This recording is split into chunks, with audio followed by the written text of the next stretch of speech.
All right. Welcome everybody to today's office hours. This is one of we try to do this at least monthly, making sure that we handle the questions and stuff that you guys have. We've got some questions that through the past week, different agents have asked different topics and wanting to make sure that we answer those.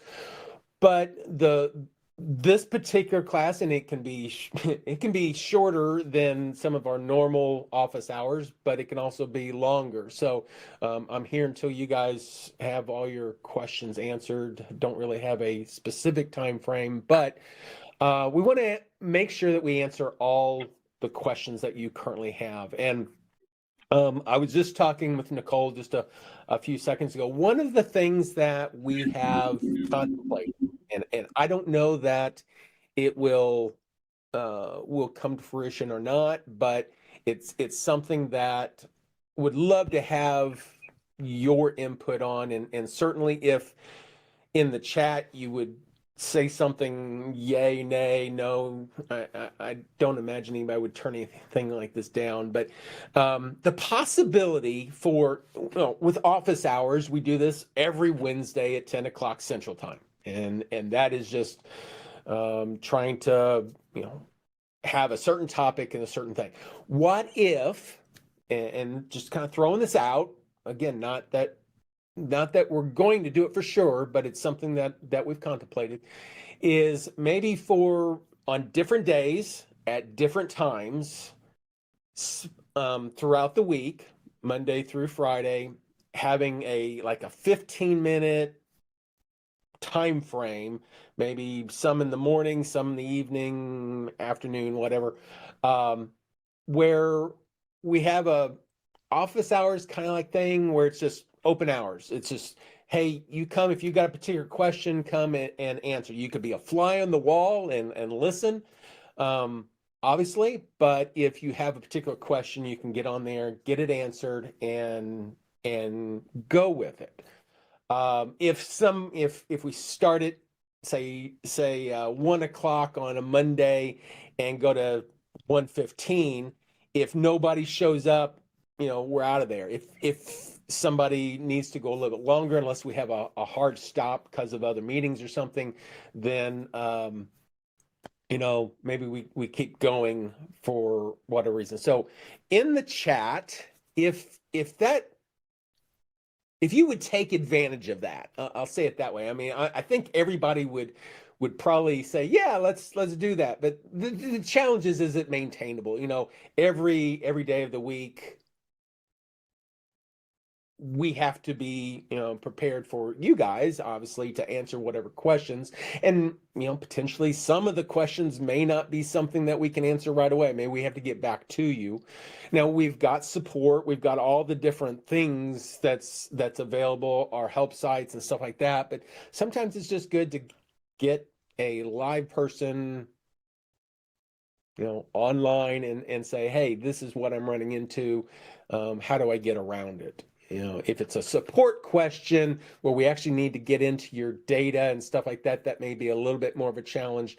But just, questions and answers and how do I do this and things like that. Would that be of benefit? Let me pull up the little chat. I would take advantage of it. Yes. Like during the week, yes. The timing might be nice.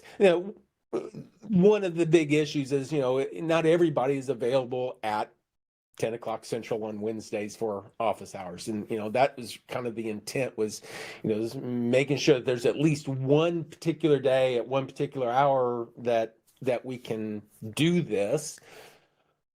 But we know things happen, people can't always attend, and it might just be good to not necessarily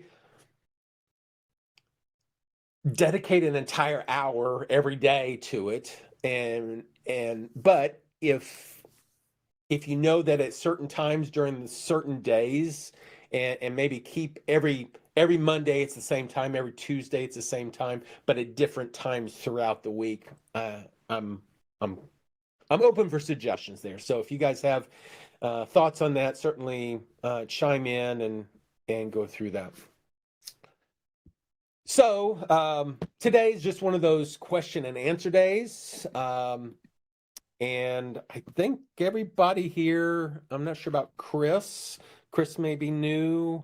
Don't know who you are, but welcome everybody. For those that don't know me, my name is Mark Stepp. I'm the Chief Innovation Officer here at Realvolve and been with the company since 2013, almost from the very beginning.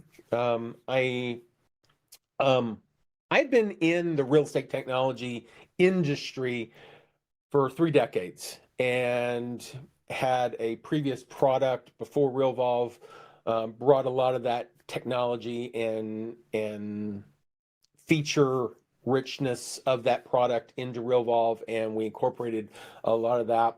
And what I'm here is to help you guys understand the why. Why do you do certain things within Realvolve? Why does certain technology need to be used in certain ways? There's a lot of things like that to help you maintain stability in your business, sustainability in your business, and help you to automate. So that's what I'm all about. Today's agenda, we're going to go over some questions and answers that have been asked for the past week or so and make sure we cover those. But if you would, in the chat area, if you've got a particular question, certainly you can type it in there. If you guys prefer, some people don't prefer this, so but if you prefer to just open up your mic and say, hey, Mark, this is what I need, certainly do that. We'll kind of go one by one. If you guys have certain questions, I'll go over those first. And if you guys don't have certain questions, I've got some prepared ones that we can go over and go about it that way. But I want to make sure that we answer your questions, make sure that we get through this at the end of the hour. And if it doesn't take an hour, it doesn't take an hour. I don't want to waste your time either. But I want to make sure that we help you through any kind of challenges that you may have. So you can either, just type into the chat and or unmute yourself on the microphone and ask away. And if no one asks a particular question, I'll move to some of the prepared ones. I've got one, Mark. Absolutely, Nicole, go ahead. Awesome. Okay, so I've got some, I don't know why activities are going to be the bane of my existence. So I am actually admin for, I have 2 realtors, husband and wife, that I work for. Okay. So my activity, and we have 3 seats in Realvolve. Okay. My activities are showing up on Corey's activity list for the day, but I can't figure out why.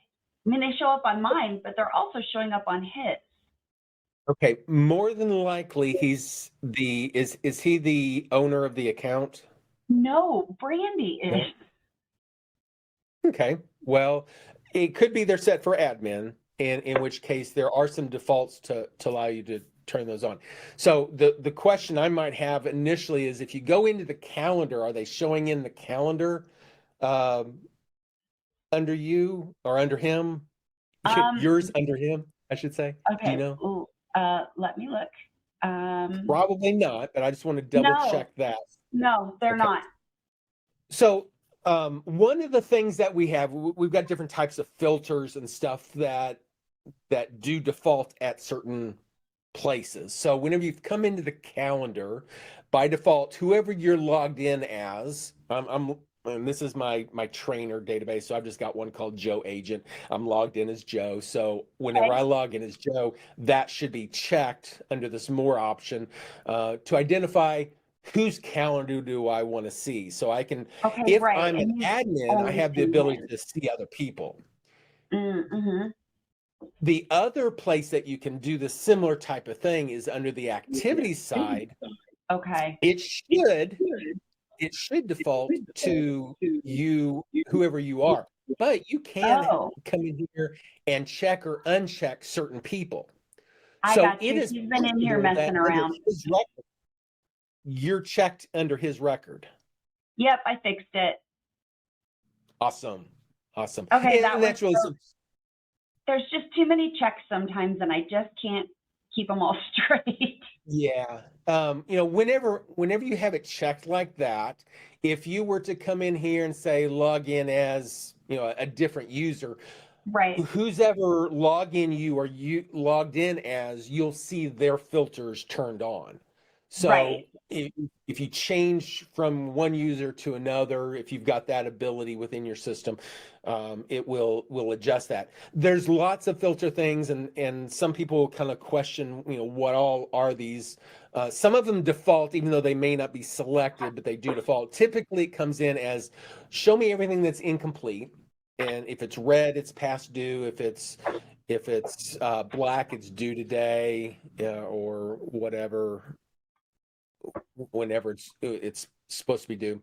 I need to get Corey to not come in here and mess with things is what I need him to do. I think that's what's uh, happening is I think I get things set up and I haven't trained him what I mean, that sounds terrible, but I haven't done enough training with him and I think he gets in here and just turns click and stuff. yeah, and Okay. filters is one of those, because we do save the last setting, because we want to Mm-hmm. make sure that, if you're in there doing something, probably you want to come back to it that way and not And put have to it redo your filters. And right. that's kind of why it does that. But, setting up these is important. The other thing that I have seen people do, just as a kind of a hint type thing, that it's like, well, I want to go into my calendar. I want to see what's happening, this week or whatever, that and it'll change some dates and stuff in there based off of what you're doing. And if you do that, it can save that, and then you come in and you look at your calendar, it's like, well, nothing looks right. And it's Gotcha. potentially because of the filtering that's in there. So something to think about and be Good to cautious remember about. that the filters stay at the last whatever I had last. So Exactly. okay, Exactly. And perfect. that also goes for, like, if you're in your workflows, you can turn on certain filters, turn off certain filters. So if you're in here, maybe you have a filter on for just your contacts, and you see all your contact stuff, and you come in here, it's like, I know that there's a certain name of a certain workflow or a certain template, and I'm not seeing it. Well, it could be that it's just filtered out because it's not Okay. been selected. Thank So you. you're welcome. Good question, though, Nicole. Thank you very much. Any other questions pending on everybody's brain? Hey, Mark, this is Chris. Hi, Chris. How you doing? I'm doing well. I don't really have any specific questions. I'm here more of a sponge. I'm trying to really embrace this. I've been uh, I've been reluctant, just because of the learning curve. So that's what I'm here for. Is I'm just trying to soak things up slowly and learn how to utilize this tool Okay. to the maximum of its potential. I know it's very valuable, so I'm just trying to figure out how to do things slowly. Awesome. Okay. Well, Chris, give me just maybe 2 to 3 minutes here, and I'm going to kind of show you. Whenever I designed this, there was certain things that I had on my brain that, I'd spent several years with other real estate agents and helping them identify what their business is and how they do their business, and just thought that it might be um, advantageous to kind of show you my thought pattern here, the why again of what Realvolve is about. Now, whenever you first come into Realvolve, there are three main databases. You're going to see your dashboard and some summary stuff. That's all good and such, but there are three main databases that you're pretty much always going to be dealing with: your contacts, your properties, and your transactions. Now, contacts deals with, and I'm gonna go back to my core strategies training here for a second. There's four things that I like to teach about, and there's an acronym that I use called CORE, CORE.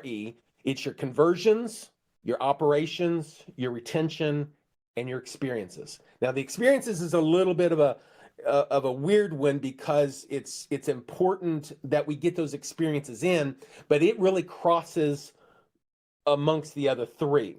But if you think about conversions, first off, that's dealing with everything that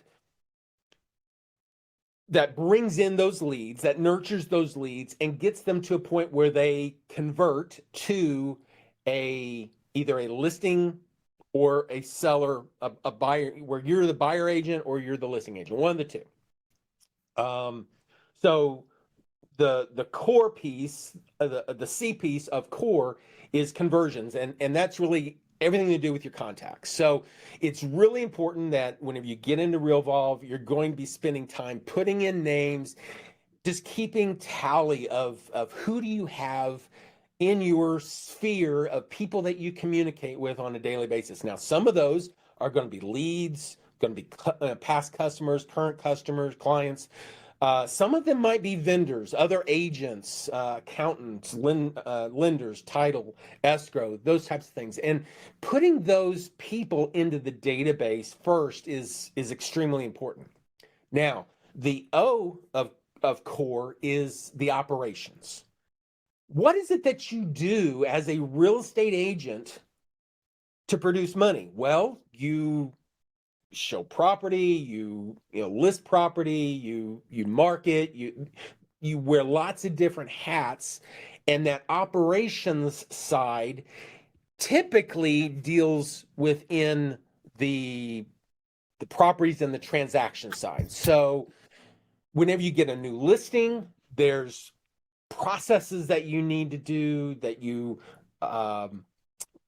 use automation to market, to notify people of the things that's going to happen through that listing period. There's all the paperwork, all the checklists, all the things that have to get done. That's your operations. And once you get a contract, then you go into the transaction. Now you can take an existing, like let's just go into a property, and these are just some sample things I've got in here, so not great content, but if you've got any kind of property type stuff, you're going to put it in here, basic information, who's involved in this listing, who's the seller, who's the selling agent, typically who is referred, all the people. And this comes from having a good database of people, so you can just drag and drop them into the database. So if I have somebody from my contacts, and I throw them in, I can drag and drop them, I can do stuff like that. I'm going to be able to send emails, I'm going to be do SMS messages. It's all a matter of all the operations that happens as part of that listing process. At some point, you get a buyer, hopefully. Most of the time, not always. But once that happens, then your listing, which typically is active, is going to go into a pending state where you've got a contract on it, somebody's wanting to pursue and actually buy it. And in that case, then you can go through the process of taking that property and converting it into a transaction. Once it's a transaction, you've got some of the same people that are involved, but there's more people. There's buyers now, there's buyer agents, there's people that weren't involved with the property side, but they are now part of the transactional side. You've got a section in there for your commissions and keeping track of that. But a lot of it comes down to the important dates. What are all the dates that happen? All the due dates, the expiration dates, the things that are so important that if you don't get those done, the transaction will fall through. And that is where all three of these databases are just kind of the holding mechanism for the data. Then we wrap those three things up into the system using our workflows. And the workflows basically give you that systemization of tasks that you do on a daily basis for your core elements. All your conversion, the leads coming in, I need to nurture them. I need to do the things that you set up the workflow for, all the things that you do as part of your conversions, all your operations. Those are things that you do step by step, process by process, depending on what the process is. Everyone's different. Even if I have a listing agent in the same, two listing agents in the same city, their processes can be different. So understanding the workflow and the power of the workflow then gives you the ability to customize and create the systems that you want to do that make you stand out as an agent from any other agent that may be in your area. Now, once you understand that most of these systems or most of the pages that we've set up are very similar, once you learn one, you pretty much understand the other ones. It's data. On the left-hand side, whenever we're looking at contacts, properties, or transactions, we have a list view. Now you can go in and do the view all, and this view all basically says, okay, show me more data of everything. But just a quick summary here. But anytime that you click into one of these on the right-hand side, it shows you the work view, the data that you're wanting to do data entry on and find and retrieve and do things with. Now, if you look at this screen and you look at the contacts, and then you come over here and you look at the properties, what's different? Well, you still have the list view. You click into a list view, it has the work view. There's a overall list of all the things that you've got in your database, just a little bit more detail, but it's still the list view. So you really get to a point where if you understand the very basics of these three right here, understanding one of them helps you understand the other. It's just a matter of what data is actually in them. Then using that data within your workflow allows you to systematize and make everything flow so that whenever you have your systems running, every day, those systems are reminding you on your dashboard, these are the things that I've got to do.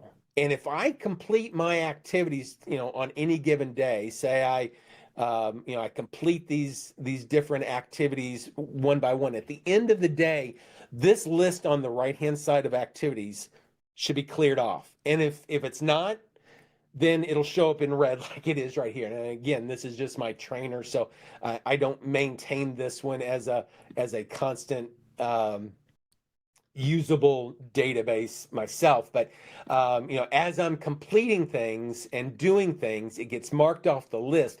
At the end of the day, if everything is done, everything is completed, at the end of the day, I can go home, I can be with my family, I can rest assured that everything that should have gotten done got done, and I don't have to worry about the things being left undone. My whole goal every time I come into Realvolve should be look at my activities and determine what I need to do. Did I do them? And at the end of the day, if I did them, I'm good. So that was more than 3 minutes. I know. But I think that's the important thing for you as a new person using Realvolve to understand that it's not as hard as people want to make it out to be if you understand some very basic, some very conceptual ideas of how this was put together. The hardest part, honestly, is the workflow and understanding the power of it on what you can make Realvolve do for you. And there's lots of other systems out there that you could be using. I understand that. The way we designed workflows within Realvolve, however, are specifically designed for real estate agents and the tasks that they do that are unlike many of the tasks that other people do in other business sectors. And a lot of other systems are designed for other business sectors, honestly.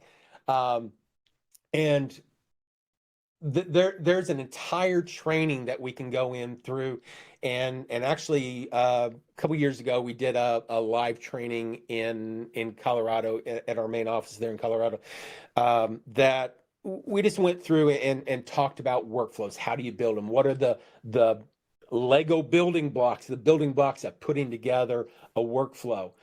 But taking the time and understanding the power of this one time will help you set up multiple systems for those core elements. And the R in core is the retention. Once I've closed my property, how do I retain them, 3 years, 5 years, 20 years down the road as repeat customers, or letting them know that I'm in business, and if they have referrals, getting them to refer people to me. That's part of retention. Now, the E part of core that I typically train about is the experience. Now, everybody knows that you can go to Las Vegas and you can have a wedding. Okay, you can go to the Elvis Presley Chapel of Love or whatever it is and have a wedding. Now, that's, I guess, an experience. Or you can have a weekend extravaganza and spend thousands and thousands upon thousands of dollars to have a wedding. And some people want one or the other. They would prefer maybe the Elvis Presley wedding over the extravagant one. Where some would, they want the elegance, they want the memories, the all the things that go along with it. It's up to the person. The experience part of Realvolve and the things that you can do with workflows is, how do you give your clients that world-class experience that wows them at the end of the day, to be able to remember your services and the things that you did every time they need to do a repeat, or they want to refer business to you. Somebody says, oh, I'm thinking about buying my house. They would come and say, oh man, you have got to talk to Chris. Chris is amazing because he put me through this entire experience of things that we did. He knew what he was doing, and we got through this. And it was a tough transaction, but he got it through it, got us through it. Those are the things that, if you have in a system and you have built into Realvolve your system to be able to do, it's like clockwork. The things that you need to do every day pop up, and you don't have to worry about the things tomorrow until tomorrow. You don't have to worry about the things you've already done because you checked them off. You knew that you need to get them done and you checked them off. That's the entire purpose of Realvolve, is to help you organize your people, your properties, your transactions, and the workflow, the processes that happen, and bringing it all together. And, the templates are great. I mean, those are helping you send out automated emails and text messages on the time that you need to do them. And it helps save time. That's the big thing. So you don't have to rewrite emails all the time. Don't have to rewrite text messages all the time. But it kind of comes down to the fact that if you've got these parts and pieces, these building blocks, I like to say, you can stack them in different ways and build something totally different. I grew up, I'm an only child, so Legos was my toy of choice. I could go in there and one day I can make a telephone, and it had springs from a pin on the back of it, so that when you press the button, it sprung back out. Different things. I was very inventive. I took parts and pieces and built them together. I really think that experience growing up is what led me to what we were able to build within Realvolve, as being, bring everything together. And sometimes it's conceptually, sometimes it's a matter of thinking through your processes and figuring out what do you want to build is being the hardest part. Because if you don't know what you want to build, going in there and trying to build something is tough. I like to use the analogy of of a map.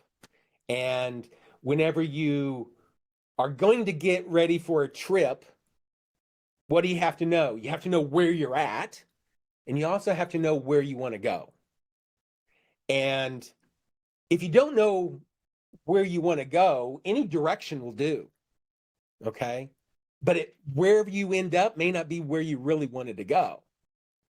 So you've got to have a direction, and understanding that before you get into your workflows, understanding that there is a direction that you want to go in, and make your workflow be those designated points that get you from point A to point B.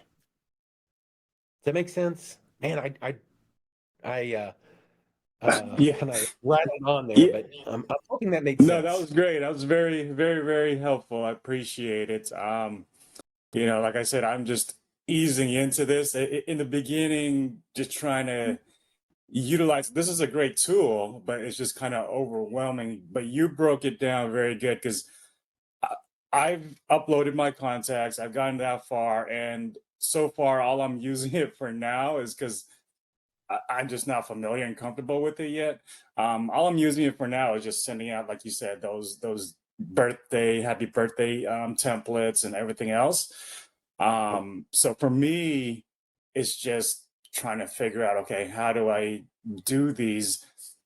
I have a system and process right now where it's easy for me to do. I can, because I've been doing it for so long. I'm very familiar with it. I can do it with, when I closed, versus if I come into Realvolve, I'm still learning this. So it's taken me a Yeah, little bit longer. So sometimes for me, it's just like, okay, I don't have the time for this. So I just need to invest the time, like you said, and watch these videos and join these Q&As just to soak up this, get more yeah. familiar with it. Man, you hit on two very common things. Number one, I don't have time for this. Let me ask you this. You go on a road trip. Do you have time to get gas? Well, You know, that's what I'm doing right now. I'm forcing myself. yeah, I'm like, hey, if you don't have time to get gas, at some point your engine's going to run out, and it's not going to go anywhere. And that's the important part of that. You really need to spend the time, fill up your fuel tank with what you need. And right now, what I would encourage you to do is, if you know your process, this is the great thing. Some brand new agents, they don't even know what they don't know. But if you know a certain process of things that you want to do, get it out of your head. Just take a piece of paper and just, step one, I do this, step two, step three, four, go through that process and write that down. That becomes the starting point for your workflows, and then we start building the workflows in there. We've got lots of training pieces on how to do that. We've got some worksheets that you can fill out, but honestly, you can do it with just a blank piece of paper and go through it. But the first thing to do is get it out of your head. Number one, if you want to scale your business, if you want to get to a point where your business does not rely on your time, you've got to get it out of your head, because if you're the only one that knows it, you don't have a business, you have a job. You're working for somebody that's a lunatic. That's how I think about it.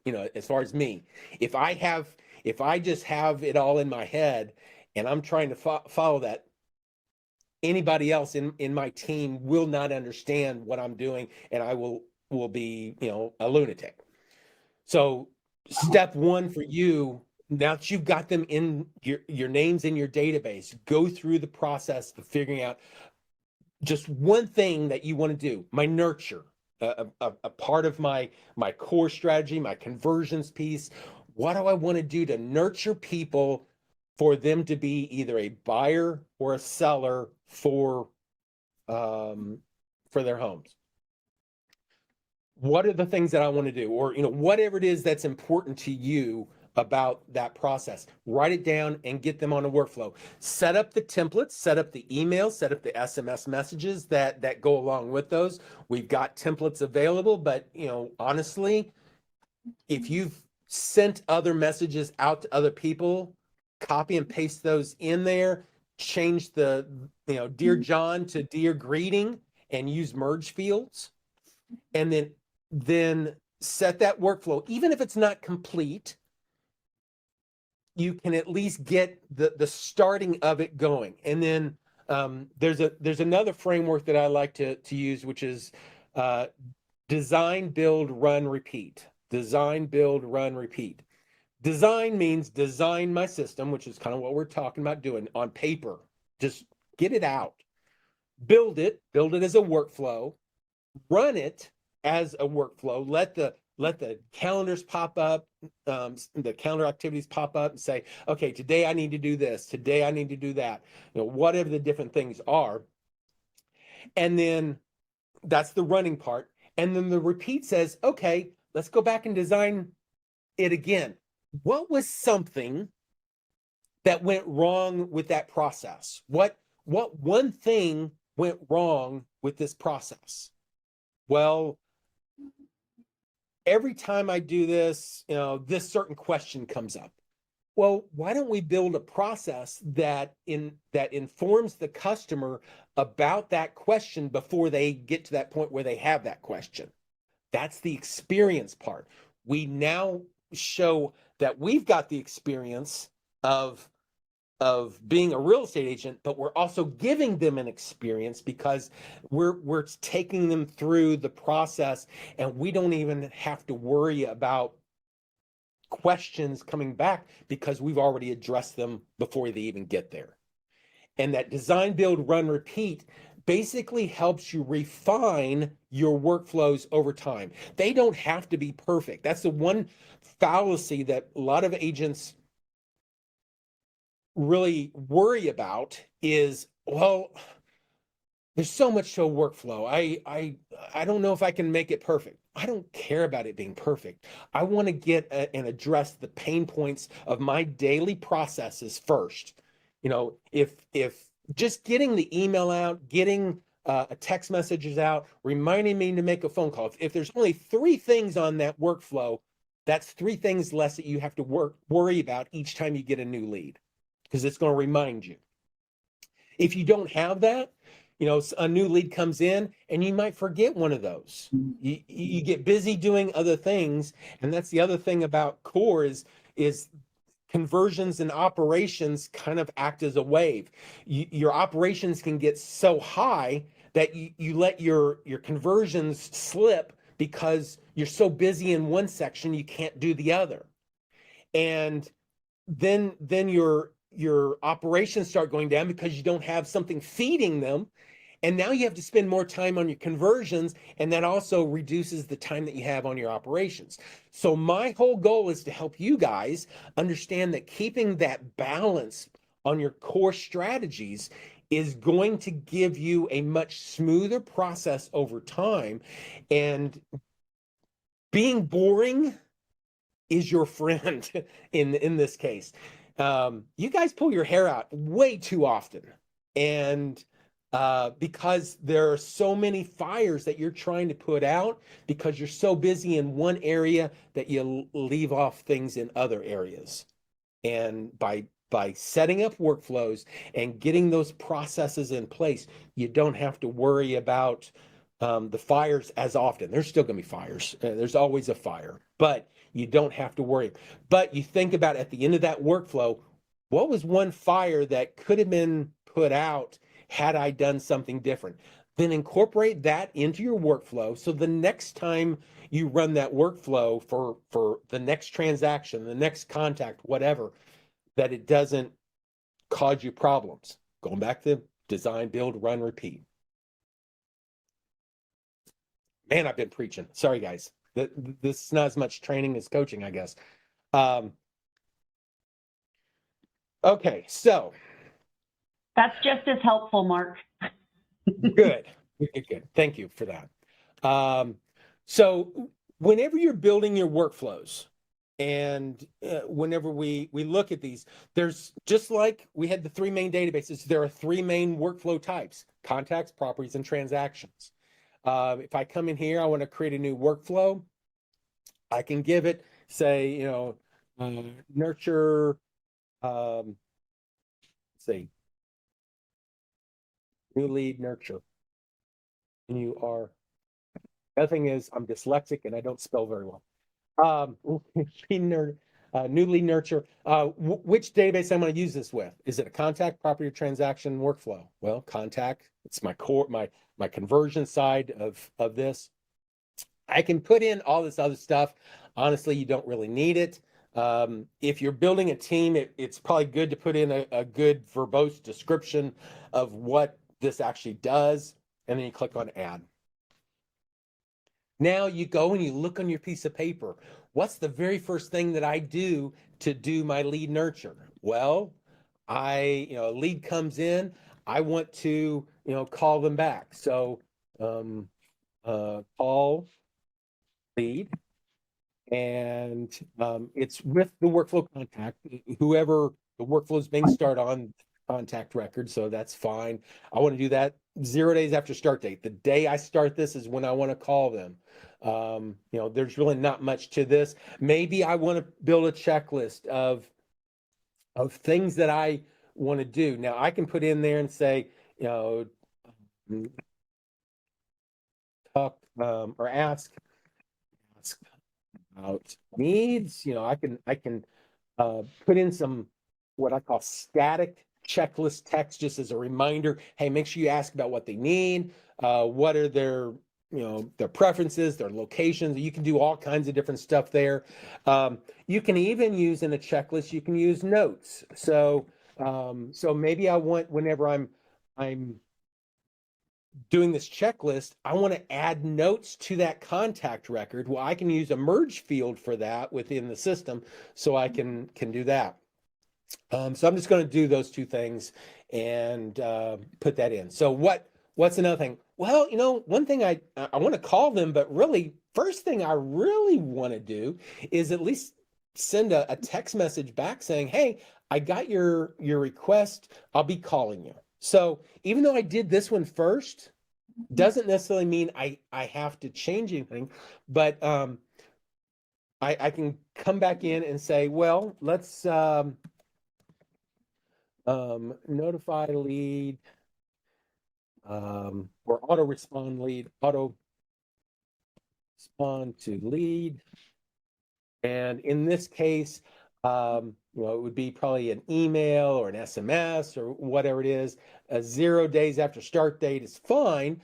But I want to do it as an automation. I want the system to do something for me automatically in this case, because if the lead comes in, I'm busy with somebody else. I don't necessarily want to, stop what I'm doing with my current situation and deal with this, but send auto response. And in this case, I said it was an email. It could be an email. It could be a text message, whatever. I can send it automatically. I can do that. There is an option that basically bypasses this schedule, 0 days after start date, and just says, soon as this workflow starts, I want you to send it immediately. Don't worry about the schedule, just send it immediately. And in this case, if I'm going to auto respond to something, that's probably what I want to do. I'm going to send it as an email and auto respond email, whatever that is. Now from here, maybe I don't know what it actually says. I want to preview it. I can click on the little preview. It'll open up a window. I can see, thank you for visiting our website, blah, blah, blah. For some people, this will work. If you don't like the wording on this, change the wording however you want, save it. We do have, for those that are familiar with ChatGPT, we do have ChatGPT capabilities to take your messages, rewrite them however you want, based off of your voice, and be able to do stuff. But ultimately, you can click on save. And what that does then is every time this action runs, the auto response, it's going to send automatically whatever template you have set up. So that's all I want. So now I've got that. So I'm going to auto respond to the lead. And then my next thing is I'm going to call the lead. If that's all that you do, that's great. Okay, maybe from that point, whenever you're on this call, you'll start a different workflow. You'll do something. In fact, I mean, that could be one of the actions, is to start the next workflow. But you can worry about that later. But this is a just about as basic of a workflow that you can get for a lead nurture, right? So now that you've got that, and let me do this. Just because I might have others, 8/16. I'm just going to put a date on there so that I know when I did this. So let's say, for instance, a lead comes in, Billy, and I was just putting in bogus stuff here, and maybe it comes in from Zapier. It fills in the information automatically. It automatically starts the lead nurture.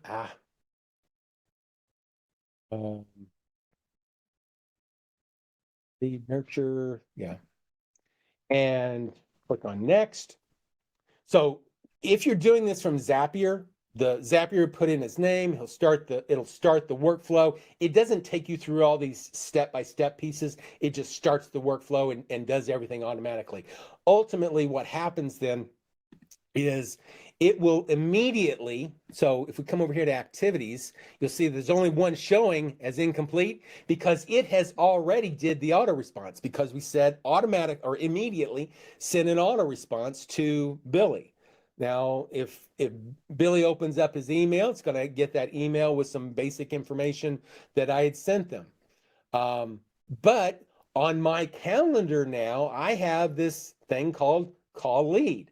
Who am I going to call? Billy. So anytime I go to my calendar, my dashboard, or whatever, I'm going to see this. I don't have to worry about it now. If I each day I do my stuff, I get done the things that I need to get done. Whenever you're looking at your daily calendar of things that you need to do, anything that's past due will be done first. But then from that point, if you're getting all those things done, then you don't have to worry about it. So you can also go to your tasks. Let me come over here, due dates, order them there. I've got some past due. What? Oh. I probably did that under a different user. Sorry, I should have changed the user. I shouldn't have used that particular contact. But in either case, it'll add it to your calendar, and all the things that need to get done. You call them, you complete that activity, and at the end of the day, these are cleared off, and you can go home, be with your family. That's the goal. Now, you think down the road, oh man, once I call that lead, really what I ought to do is whenever I'm on that call with that lead and do what I need to do, I probably ought to, do something else, whatever it is. They're asking about this, that, or the other thing. Incorporate that into your workflow so that the next time you start it, it builds it in. That's that design, build, run, repeat. At any point through the system, I can come in and say, ask about the needs. I can take additional notes, take notes here. This will be on your main calendar. And then if I complete those, then whenever I complete that activity, because I've got a checklist, all the checklist items have to be completed first. That checklist completes that activity so that it no longer is going to be due. It's done. And then I save and close, and then it goes away. Every time I do that and get it off my calendar, that's one less thing I have to worry about at the end of the day.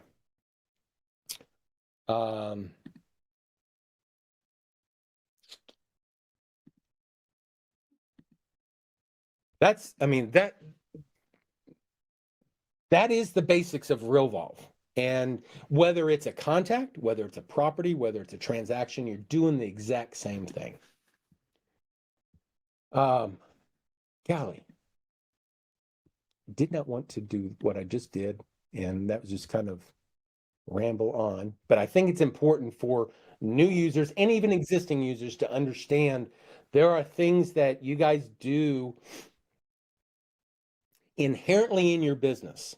And if you set them up as workflows, you can now get the warm fuzzies at the end of the day. But think about this also.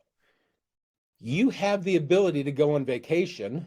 You have the ability to have assistants that know what they're doing, that may not know your system, but they know all they have to do is come in to their dashboard, look at the things that's either on their tasks to do, or their activities to do, and at the end of the day, it will have them as done, and they don't have to know the system. They just have to go through the checklist of things that they got to do that day.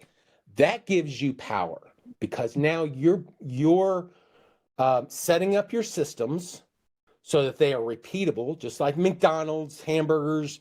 It doesn't take a genius to build a hamburger, but if you make them consistent, that on day one somebody can build a hamburger the way I always build a hamburger, okay? Because I'm McDonald's and this is my system. You're a real estate agent. This is your system. And the sooner you put into your system into Realvolve and understand the power of the things that I showed were the very basics. There's ways of using other dates, other branching, there's grouping, there's lots of things that will help refine how your system is put together, so that like Sarah Courtney, I don't know if any of y'all have watched any of Sarah's videos that she's done using Realvolve. She's a transaction coordinator, and she does like almost 300 transactions a year by herself, because she's got these systems built in, and it just steps her through each of those different processes, her agents and stuff that use this. So things that you guys really need to think about is, what do I do? How do I do it? And how can I get it into Realvolve so that it does it for me? Okay. Can we send over a feature wish list? Absolutely. One of the things that, and I do have to apologize for those people that have run into challenges these last couple weeks, and actually a few months at times. We have been working on some refinement of the system, kind of the back end part of it, to make it faster, more stable. And we released an update a couple week and a half ago that caused some real challenges, to say the least. I think we've got nearly all of them dealt with, but what it does is it gives us the ability to have a much stable, more up-to-date back-end piece, and it's going to give us the ability to incorporate new features much quicker as well. One of the things that I want to spend time with our engineers doing is, I've got a slew of new features that I want to incorporate and make available. You guys can email those to me, mark@realvolve.com, or even support@realvolve.com. They'll get them to me, and we'll do that. You can also go out to our help section. So if you go out to help.realvolve.com, there is a feature request area right here. You click on feature requests, and you can put in all your different things. You can vote up or vote down different things. If you want to vote on something that's already in there, bring it up. We look at those to identify what are the next things. And quite honestly, we've been holding off on some of those because we wanted to get these back end pieces done. But for next quarter, we've got a lot of really cool things that are in the works, as far as the design and stuff, and will make everybody's lives a little bit easier as well. Some things are some visual things. We're wanting to make some visual changes. We've not changed the look and feel of Realvolve a whole lot, but there's a lot of wasted space. We want to close up those and a few other things. But absolutely, if you've got any kind of suggestions, I want to hear them. That's how we build what we do. Nicole says, I have one other activity question. If I run an auto email through activities prior to the time I have set, will it run automatically at the time I have? Will it Have it run set. again? Sorry, Mark, that wasn't as, if I have an auto email and I see it in activities and I click run early, will it then run again? No, once it's Okay. complete, it runs just the one time unless you specifically choose to run it again. Okay, perfect. You do have the ability to run it multiple runs. So like let's go over here to Billy, since I just did that one. Let me show you one thing that's good to know here. So if I come here, say I want this autoresponder piece, maybe I had a wrong email and I need to run it again or something, something like that. You will see whenever you check off an activity, it will say that it has one run. It ran Right. at one time. Typically, it'll say 0 runs if it's not done anything. But if a certain action has this, it's running in. You can come in here and say, well, let's run it again. You can certainly do that and run it again. If you choose skip, it will allow you basically to undo the completion of this so that it's not marked as run. You can skip it, but that's kind of uncommon, but you certainly have that ability. Sure. I'm just worried if somebody, if Corey goes in and hits run in the morning, I'm just double checking it won't run again. Yeah. Until I get this training done, I'm just covering my butt. Absolutely. CYA. Understand. Always. But I always like to see what my run count is. And this is something else where, maybe you've got an activity that you did run it, and maybe you had it set as a incomplete checklist item, and the activity comes back up again because you told it that it still needs to run some other things possibly. You can check that and maybe choose a different option. If you've got multiple actions, you have the ability to at least see which ones you did actually run already, and maybe have a sterner warning as an option too, Okay. as a different message. Thank you. Absolutely. Victor, is the Google Calendar working correctly? And if not, what's the timeline for the fix? As far as I know, the calendar part is working correctly. I do know that we were having some challenges with the Google Contacts, and I think that has been resolved. We're still waiting on some response from some of the users. If not, I do want to let everybody know we are in the process of we're going to be totally rewriting both the Google Contact and the Google Calendar synchronization pieces, so they're optionally different, optionally two-way, so you can go one-way or two-way, and also the ability to choose different calendars. Right now, whenever you sync to the calendar, it goes to your main calendar, and not everybody wants to go to that main calendar. So you will be given an opportunity to choose a different calendar, a Realvolve calendar inside there, and then be able to sync that. But as far as I know, if not, if you've got any challenges with a particular calendar sync, let our support team know, and we'll take a look at that. Hey, Mark, it's Victor. What's the timeline on the new feature? Sometime in this next quarter is what the plan is. I don't have an ETA exactly right now. There's still some things we're finishing up in the back end. So by the end of the month, the speed and reliability piece has been the thing that one of the things that we did early on, right, wrong, indifferent, is, we had some offshore development done to build some of Realvolve, and the way it was built wasn't really the way I wanted it built.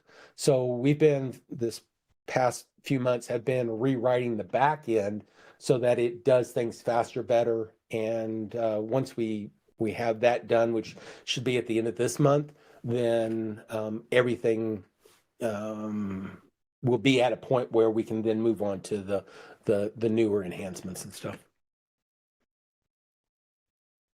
And thank you, Victor, for sticking around for so long. I know you've been with me for a long time. You're welcome. It's been a very, very long journey. Yes.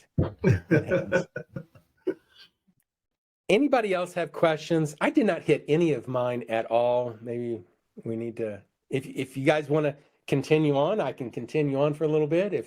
But we're 4 minutes over our normal time, and I want to honor your guys' time as well. What have you got on that list? What do I have on that list of enhancements? Or on the list of? No, on the okay, list of questions. So, You said you yeah, didn't get okay, to so what is the difference in the contact source and in transaction sources? One of the things that we have a couple different source options. Whenever a lead comes in, you can get a source, but also your transactional sources. Sometimes they're different, and sometimes it's a repeat business, but the source came as a result or the transaction came as a result of a different source, and not that initial source. So there's some options for storing sources. How do we use the dialer? How do I sort my contacts based on when they were entered?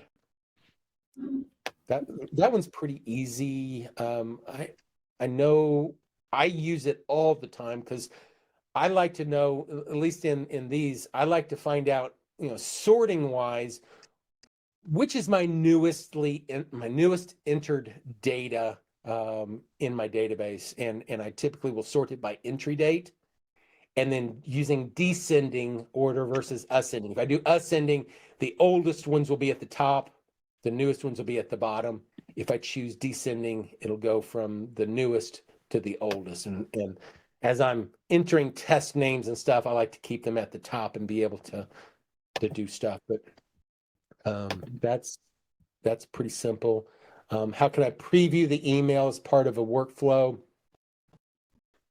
Whenever you go to send that email, there is a preview option. So if I come here and choose, let's see, it's set for immediate. So this one actually won't do it. There is an option for previewing an email before it goes out.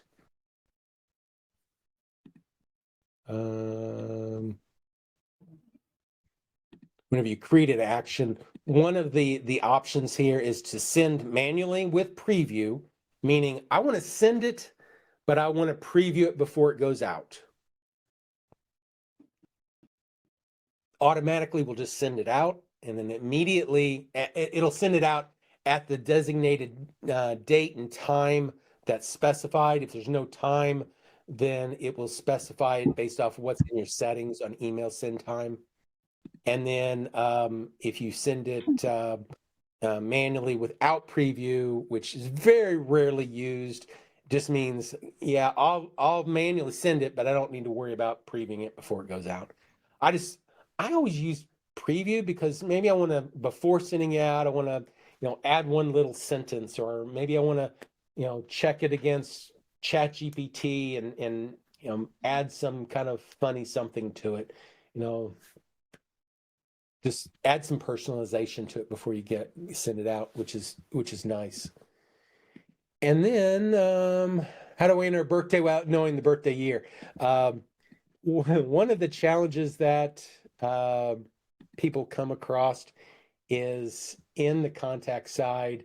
We do have the personal details, and there's a birthday field here.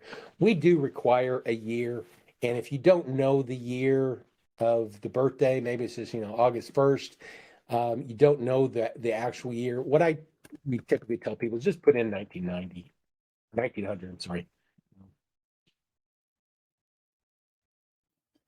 What that does is that goes ahead, at least for that August 1st, it will create activities for the birthday on August 1st for the next available August 1st.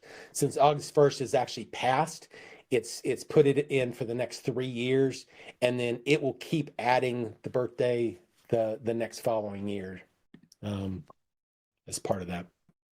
So those are the ones that we're going to cover.